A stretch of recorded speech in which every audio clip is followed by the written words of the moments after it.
سب سے کم درجے کی جو حور ہوگی وہ سنو ذرا اس کا تذکرہ. تم یہاں میلی کچیلی بیویوں کو پا کر اللہ کو بھول جاتے ہو اور سڑی گلی عورتوں کے اوپر دل پھینکتے ہو نا کہ تم عاشق ہو گئے, عشق ہو گیا, لب ہو گیا, میں لب کرتا ہوں.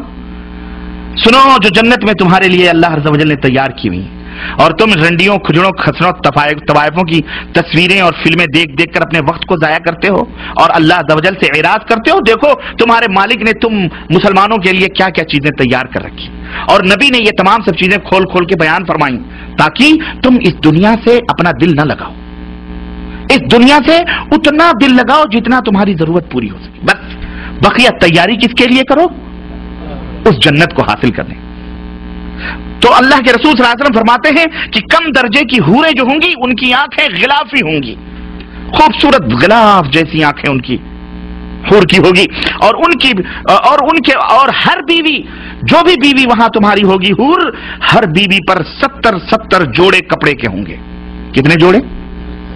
70 نہیں, 70 جوڑے کپڑے کے, وہ پہنے ہوئے آرائش اور جمال کے ساتھ وہ گاؤ تکیہ لگائے ہوئے تمہارے انتظار میں بیٹھی ہوگی.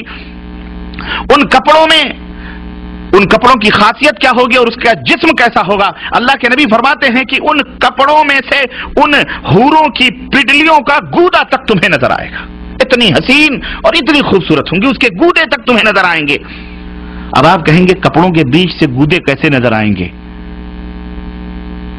لیکن موجودہ سائنس, موجودہ دنیا نے ہر چیز ہمیں یہ سب یقینی سطح پر لے آئے ہیں. وہ میاں آپ ایکس رے مشین کے ٹیبل پر لیٹتے ہو کپڑا پہن کر کے, تو آپ کی ہڈیوں تک کے گودے تک دکھائی دیتے کہ نہیں دیتے؟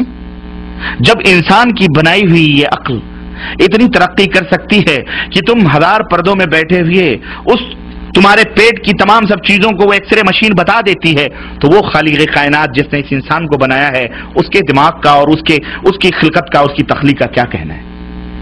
سمجھ آئی کہ نہیں آئی؟ اب تو اور یقین آئے گا کہ نہیں آئے گا؟ اور یقیناً واقعی سچ ہے. اور تمہارا آئینہ کیا ہوگا معلوم ہے؟ شیشہ جس میں تم اپنے چہرے دیکھتے ہو. اللہ کے رسول صلی اللہ علیہ وسلم فرماتے ہیں کہ اس حور جو بیوی ہے نا تمہاری, اس کا دل, اس کا جگر تمہارا آئینہ ہوگا, اور تمہارا جگر اس حور کا آئینہ ہوگا. وہ تمہیں دیکھ کر سجے سنورے گی اور تم اسے دیکھ کر سجو گے اور سنورو گے. جنتی جب بھی رخ پھیر کر اس کی طرف دیکھے گا اس کی آنکھوں میں 70 گنا حسن زیادہ پائے گا. ابھی بیٹھ کے وہ دیکھ رہا ہے, پھر ادھر پھیر کر کے پھر جب دوبارہ دیکھے گا 70 گنا دگنا حسن اس کے اندر پائے گا. تم کہاں پڑے ہوئے ہو مسلمانوں, کہاں سو رہے ہو؟ یہ جو حسین اور خوبصورت حوریں ملیں گی کیا صرف چومنے اور بغلوں میں بٹھانے کے لیے ملیں گی؟ نہیں, آپ ان سے ہم بستری بھی کریں گے, مزے لیں گے, یہاں سے کہیں زیادہ لذت وہاں حاصل ہوگی. اور یہاں تو ہو سکتا ہے منٹوں میں آپ فارغ ہو جاتے ہوں. اللہ کے نبی صلی اللہ علیہ وسلم کی حدیث آتی ہے, اللہ کے رسول صلی اللہ علیہ وسلم فرماتے ہیں ایک ایک مرد کو 100 مردوں کی قوت عطا کی جائے گی. خوش ہو جاؤ, اللہ ہم سب کو جنت میں جگہ عطا فرمائے. غلام میرے بھائیو حفت الجنہ بالمکارہ. سردی لگ رہی ہے, اذان ہو رہی ہے, کمبل یہ کہہ رہا ہے مت چھوڑ کے جاؤ, لیکن تم اسے چھوڑ کر کے جب نماز کے لیے بھاگتے ہو اللہ فرشتوں کے اوپر فخر کرتا ہے, اے میرے فرشتوں یہ دیکھو بستر چھوڑ کے کیوں جا رہا ہے, میرے حکم کی تعمیل میں جا رہا ہے, میں نے اس کے گناہوں کو معاف کر دیا ہے. واللہ اس جنت کو حاصل کرو. یہ حوریں صرف دیکھنے کے لیے کوئی شو پیس نہیں, شو کیس میں بیٹھ سجانے کے لیے. جیسے چاہو گے استعمال کرو, دبا کے 100 مردوں کی قوتیں, اور ایک نہیں. ارے جناب ایک تو جب پیٹ بھر جائے گا تمہارا تو دوسری ایک روایت میں آتا ہے تمہارے کندھے پر آ کر کے ہاتھ رکھے گی, اور تم پلٹ کے اس کو دیکھو گے تو جو تمہارے نیچے ہے وہ کہو گی اس سے زیادہ حسین تو یہ ہے. وہ کہے گی اب صبر بھی کرو, میرا بھی حق آپ میں ہے, چھوڑو اس کو, میرے پاس آؤ.